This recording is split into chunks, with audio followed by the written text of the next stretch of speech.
আজকে তোমাদের জলার গিমে শাক কিভাবে রান্না করে সেটা আপনাদের দেখাবো। এটা রাঁধলে তেতো হয়। কেউ আলু দিয়ে ভাজাও করতে পারে, কেউ আবার রান্নাও করতে পারে। তাই ওই জন্য আমি ছোটো ছোটো করে আলু কেটে নিয়েছি, গিমে শাকটাকে বেছে নিয়েছি। এবার রান্না করব। কড়াইয়ে পেঁয়াজ দিয়ে দিয়েছি, পেঁয়াজ দেওয়ার এবার আদা বাটা, আলু কুচোনা ছিল, আলু, একটু হলুদ দিলাম, একটু লঙ্কা দিলাম, লঙ্কা দেওয়ার পরে একটু লবণ দিলাম, লবণ দেওয়ার পরে একটু ভালো করে মাখিয়ে দিলাম। মাখানো হয়ে গেলে এবার জল ঢেলে দেবো।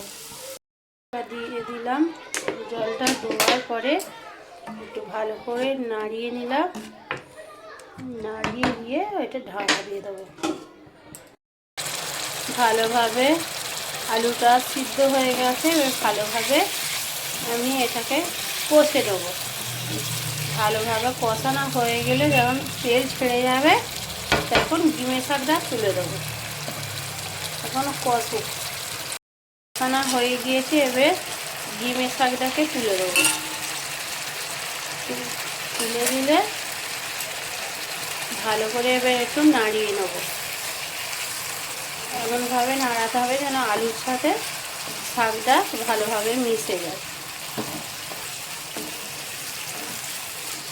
বেশিক্ষণ টাইম লাগবে না, অল্প টাইমে এটা হয়ে যাবে। তখন আমি একটু চাপা দিয়ে দেবো।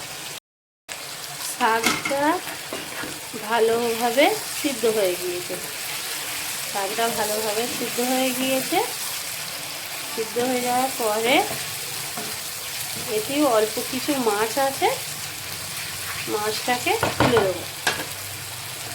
শাক দিয়ে মাছ খুবই সুন্দর হয়। কিছু মাছ ছিল, মাছটাকেও দিয়ে দেবো। দিয়ে ভালোভাবে নাড়িয়ে নেব।